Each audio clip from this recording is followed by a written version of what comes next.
கண்ணியத்திற்குரிய பெரியவர்களே, நேற்று தொடங்கப்பட்ட சூரத்துல் பக்ரா என்கின்ற அத்தியாயம் இன்று ஓதி முடிக்கப்பட்டு ஆலு இம்ரான் என்கின்ற சூரா தொடங்கப்பட்டிருக்கின்றது. அல்லாஹு தஆலா இந்த சூரத்துல் பக்ரா என்ற அத்தியாயத்தில் இஸ்ரவேல் சமுதாயத்து மக்களை பற்றி மிக அதிகமாக சொல்லி காட்டுகிறான். அதற்கு காரணம், அவர்களுடைய நடவடிக்கைகளைப் போல திருக்குரானை நம்பி ஏற்றுக்கொண்டிருக்கக்கூடிய முஸ்லிம் சமுதாயத்தினுடைய நடவடிக்கைகள் ஆகிவிடக்கூடாது என்று எச்சரிப்பதற்காகவும், அப்படி முஸ்லிம்களும் இஸ்ரவேலர்களைப் போல மனமுரண்டாக இறைவனுடைய கட்டளைகளுக்கு மாறு செய்தால் இஸ்ரவேலர்களுக்கு ஏற்பட்ட அதே கதி உங்களுக்கும் ஏற்படும் என்று எச்சரிப்பதற்காகவும் அல்லாஹு தஆலா அவர்களுடைய வரலாற்றை நிறைய வசனங்களை எடுத்து விளக்கமாக சொல்லி காட்டுகிறான்.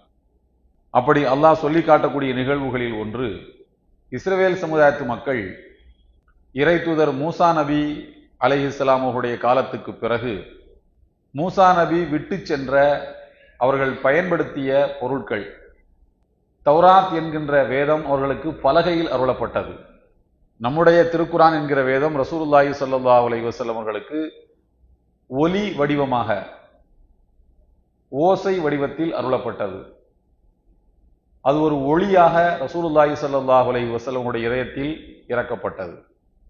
இறங்கும்போது ஒலி வடிவமாக தான் அருளப்பட்டது. ஆனால் மூசா நபி அலைஹிஸ்ஸலாம் அவர்களுக்கு அருளப்பட்ட தௌராத் என்கின்ற வேதம் பலகையில் அவர்களுக்கு எழுதி கொடுக்கப்பட்டது. அந்த பலகையை அவர்கள் சுமந்து அந்த மக்களிடத்தில் வந்து பார்த்தால் அவர்கள் இணை வைப்பவர்களாக மாறி இருந்தார்கள். கோபத்தில் மூசா நபி அவர்கள் கையில் இருந்த பலகையை தூக்கி எறிந்து விட்டார்கள்.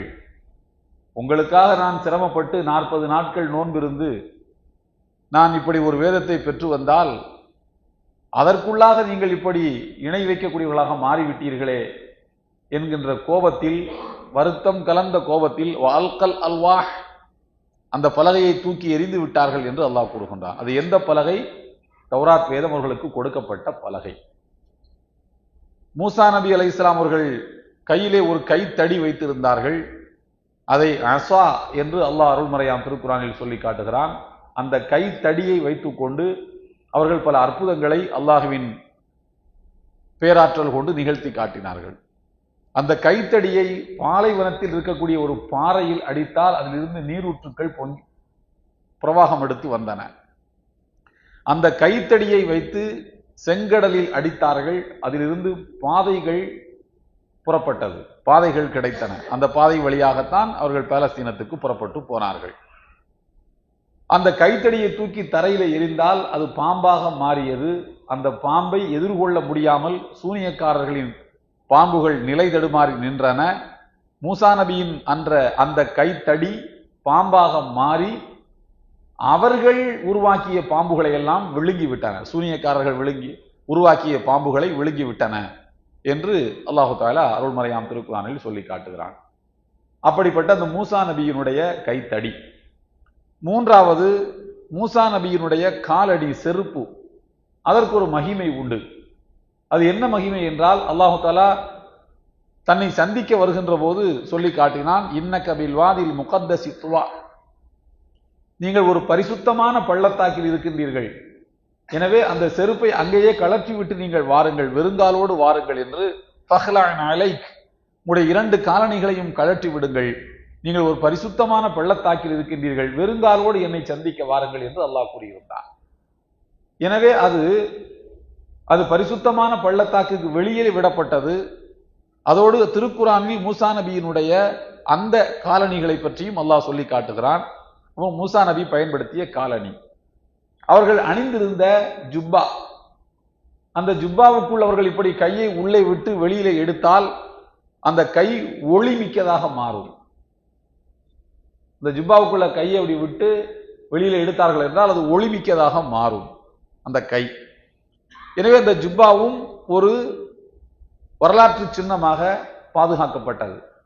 அப்ப மூசா நபியினுடைய காலணிகள், அவர்கள் வைத்திருந்த கைத்தடி, அவர்கள் அணிந்திருந்த ஜுப்பா, அவர்களுக்கு அல்லாஹ் பொறித்து எழுதி கொடுத்திருந்த தௌராத் வேதம் எழுதப்பட்டிருந்த பல மரப்பலகை, இவைகளெல்லாம் மூசா நபி பயன்படுத்தியவை. இவை மூசா நபியினுடைய காலத்துக்கு பிறகு ஒரு பேழையில், ஒரு பெட்டியில் வைத்து பாதுகாக்கப்பட்டு இருந்தது. அந்த பெட்டியில் அது இருக்கும் வரைக்கும் இஸ்ரவேல் சமுதாயத்து மக்கள் அதை ஒரு கண்ணியமான பொருளாக கருதி வந்தனர். அது கண்ணியமான பொருளும் தான்.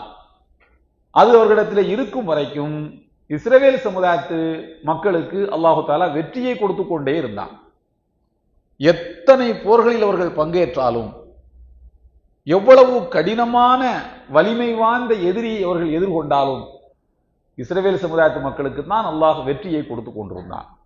அதற்கு காரணம் அவர்களிடத்தில் அந்த மரப்பேழை இருந்தது என்று அவர்கள் நினைத்து கொண்டிருந்தார்கள். எந்த போருக்கு போனாலும் முதல் வரிசையில் இருக்கக்கூடியவர்கள் இந்த பேழையைத்தான், இந்த பெட்டியைத்தான் சுமந்து கொண்டு போவார்கள். அந்த பெட்டியினுடைய சைஸும் கூட வரலாற்றிலே சொல்லப்பட்டிருக்கிறது 5க்கு 3, 5 முழம் 3 அடி அகலம், 5 முழம் உயரம், 5க்கு 3 என்கிற சைஸ்ல தான் அந்த பெட்டி இருந்தது. அதுக்குள்ள எல்லா பொருட்களும் இருந்தது. அநேகமாக 5க்கு 3 என்பது நாம் கணித்து சொல்வது என்னவென்றால், இறை தூதர் மூசா அலைஹிஸ்ஸலாமுடைய கைத்தடியை ஒடிக்காம வைக்கணும்னா அவ்வளவு பெருசா வேணும். அது கைத்தடி என்பது ஓரளவுக்காவது கையை ஊனி நடக்கக்கூடிய அளவுக்கு ஒரு 3 அடியாவது இருக்கும் அல்லவா? அந்த பலகையையும் வைக்க வேண்டும். எதற்காக வேண்டி? இது ஒரு இஸ்ரவேல் சமுதாயத்து மக்கள் ஒரு புனித பொருளாக கருதி கொண்டு வந்திருந்தார்கள். ஆனால் இந்த புனிதத்துக்கு தந்த மரியாதையை அல்லாஹ் அவர்களுக்கு வழங்கி இருந்த சட்டங்களுக்கு அவர்கள் தரவில்லை. உண்மையான புனிதம் என்பது எதிலே இருக்கிறது? திருக்குரானை எடுத்து இப்படி கண்ணுகளில் ஒத்தி கொண்டு தூக்கி மடக்கி வச்சுக்கிறதுல புனிதம் இருக்கிறதா? திருக்குரானை அல்லாஹ் தஆலா அதற்காகவா இறக்கிறொழினான்? இல்லை. மாறாக அதிலே சொல்லப்பட்டிருக்கக்கூடிய கட்டளைகளை ஏற்று அதை வாழ்க்கையிலே செயல்படுத்துவதுதான் திருக்குரானுக்கு நாம் செய்யக்கூடிய உண்மையான மரியாதை. உண்மையான மரியாதை என்பது அதுதான். ரமலானுக்கு நாம் செய்யக்கூடிய உண்மையான மரியாதை என்ன? அந்த மாதத்தில் நோன்பு நோற்பது மட்டுமல்ல, வயிற்று பசியோடு இருப்பதும் தொண்டை குழியை காயப்படுவதும் மட்டுமல்ல, மாறாக நம்முடைய நாவுகளை பேணிக் கொள்வதும், நம்முடைய கண்களை பேணிக் கொள்வதும். இந்த மாதத்துக்கு கண்ணியத்தை அல்லாஹ் ஏன் தந்தான் என்றால், திருக்குரானை இந்த மாதத்துக்கு இறக்கியருளியதால் இந்த மாதம் கண்ணியம் பெறுகிறது. எனவே திருக்குரானை மதிப்பதும், அதை ஓத கேட்பதும், பிறர் ஓத நாம் கேட்பதும், நாம் ஓத நாமே கேட்டுக்கொள்வதுமாக இந்த மாதத்துக்கு செய்யக்கூடிய மரியாதை. ஆனால் இஸ்ரவேல் சமுதாயத்து மக்கள் அடையாளங்களோடு ஒட்டி கொண்டார்களே அன்றி அந்த அடையாளங்கள் மூலமாக பெறக்கூடிய படிப்பினைகளை இவர்கள் வாழ்க்கையில் செயல்படுத்தவில்லை. அடையாளங்களை மட்டும்தான், சில அடையாளங்கள் இருக்கிறது. இஸ்லாம்னா ஒரு அடையாளம் இருக்கிறது அல்லவா? இந்த அடையாளம் மட்டும் அல்ல இஸ்லாம் என்பது, அது கற்றுத்தருகின்ற படிப்பினைகளும் பாடமும் தான். கரண்டைக்கு கீழே கீழாடையை இழுத்துச் செல்வது ஆணவத்தின் அடையாளம். அப்படி ஆணவத்தின் அடையாளமாக கீழாடையை இழுத்துச் செல்பவன் நரகத்தில் தனக்கென்று ஒரு இடத்தை முன்பதிவு செய்து கொண்டான் என்று ரசூலுல்லாஹி ஸல்லல்லாஹு அலைஹி வஸல்லம் அவர்கள் சொன்னார்கள். ஆனால் கீழாடை காலுக்கு மேலே, கரண்டைக்கு மேலே இருக்கிறது. ஆனால் நெஞ்சு முழுக்க ஆணவம் இருக்கிறது. யாரு சலாத்துக்கும் பதில் சொல்றது இல்லை, யாரையும் பெரிதாக மதிப்பதில்லை. அடையாளம் பக்காவாக இருக்கிறது, அடையாளம் சரியாக இருக்கிறது. ஆனால் அது எதன் அடையாளமோ அது உள்ளத்தை விட்டு போகவே இல்லை என்றால் அது எப்படி? அந்த மாதிரி மூசா நபி பயன்படுத்திய பொருட்கள், அல்லாஹ் அனுப்பி வைத்த அந்த தௌராத் வேதத்தினுடைய பலகை, இதையெல்லாம் பத்திரமாக வைத்து அதற்கு பெரிய மரியாதை செய்து கொண்டு தலைக்கு மேலே தூக்கி கொண்டு போருக்கு போவது, அதில் வெற்றி கிடைப்பது என்று நம்புவது, இப்படி கடைபிடித்தார்களே அன்றி நபிமார்களை அவர்கள் உதாசீனம் செய்தார்கள். அல்லாஹ்வுடைய கட்டளைகளை அவர்கள் புறக்கணித்தார்கள். அதனால் அல்லாஹ் என்ன செய்தான் என்றால், இந்த பேழையை தலையில வச்சு கொண்டாடி கொண்டிருக்கிறீர்கள், இதையே நான் உங்கள்கிட்ட இருந்து தூக்கிடுறேன், என்ன பண்ற பார்ப்போம் என்று அல்லாஹு தஆலா அவருடைய பேழையை அவர்களிடமிருந்து பறித்து கொண்டான். எப்படி பறித்து கொண்டான் என்பதற்கு விளக்கம் குர்ஆனில் இல்லை. ஒன்று, அல்லாஹ்வே அதை எடுத்துக்கொண்டான், அல்லாஹ்வே அவர்களிடமிருந்து அதை அகற்றி விட்டான், மலக்குமார்களை வச்சு தூக்கிட்டு வர சொல்லிட்டான் என்றும் இல்லை, இவர்களை ஒரு சமுதாயம் தோற்கடித்து, அமாலிகா என்கின்ற ஒரு சமுதாயத்து மக்கள் இவர்களை தோற்கடித்து இவர்களிடமிருந்து அந்த பேழையை எடுத்துக்கொண்டு போய்விட்டார்கள் என்று, எப்படியோ இவர்களிடமிருந்து அந்த பேழையை அல்லாஹு தஆலா எடுத்து விட்டான், அகற்றி விட்டான். பிறகு அந்த மக்களுக்கு தோல்வி வந்தது. தோற்கடித்தவர்கள் யார்? அமாலிகா என்கிற அந்த சர்வாதிகாரிகள் இவர்களை தோற்கடித்தார்கள். தோற்கடித்து இவர்களை பாலஸ்தீன் என்கின்ற இவர்களுக்கு வாக்களிக்கப்பட்டதாக அல்லாஹ் சொல்லுகின்ற அந்த நிலத்திலிருந்து அவர்களை அப்புறப்படுத்தினான், வெளியேற வைத்தான். அவருடைய பெண்களை எல்லாம் அவர்கள் அடிமைப்படுத்தினார்கள். இஸ்ரவேல் பெண்களை எல்லாம் அமாலிகா என்கிற கூட்டத்தினர் அடிமைப்படுத்தினார்கள்.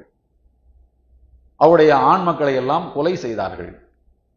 அவர்கள் தப்பி பிழைத்து அவர்களுக்கு அல்லாஹ் தஆலா அனுப்பி வைத்த ஒரு இறை தூதரிடம் வந்து கெஞ்சி கூத்தாடி, நாம் இவ்வளவு இதற்கு பின்னரும் நாம் அடிமைப்பட்ட ஒரு வாழ்க்கை வாழ முடியாது, எங்களுக்கு நீங்கள் ஒரு தலைவரை தாருங்கள். நபியிடத்திலே வந்து சொல்கிறார்கள், எங்களுக்கு ஒரு தலைவரை தாருங்கள், அந்த தலைவருக்கு நாங்கள் எங்களுடைய முழு கட்டுப்பாட்டை தெரிவிக்கின்றோம், அவருக்கு பின்னால் நின்று நாங்கள் எதிரிகளோடு போராடி எங்களுடைய தன்மானத்தை மீட்டுக் கொள்கிறோம், எங்களுடைய நிலத்தை நாங்கள் மீட்டுக் கொள்கிறோம், அப்படிப்பட்ட ஒரு தலைவரை எங்களுக்கு தாருங்கள் என்று அவர்கள் கேட்டதாக அல்லாஹ் சொல்லி காட்டுகிறான். அதன் பிறகு என்ன நடந்ததுங்கிறது சில வசனங்களில் சொல்லப்பட்டிருக்கிறது. அந்த வசனத்தை தான் இப்போது நாம பார்க்க போறோம். சூரத்துல் பக்கராவில் 2வது அத்தியாயத்தினுடைய 246